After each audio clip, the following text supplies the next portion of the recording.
كده.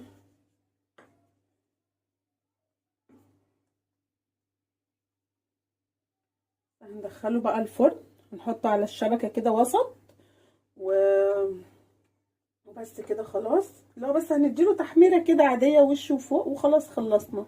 تمام. انا كده خلصتها، هدخلها الفرن.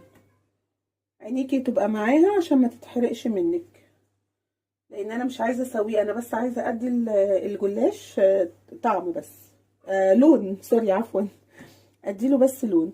ف ادخله بس احمره. تمام.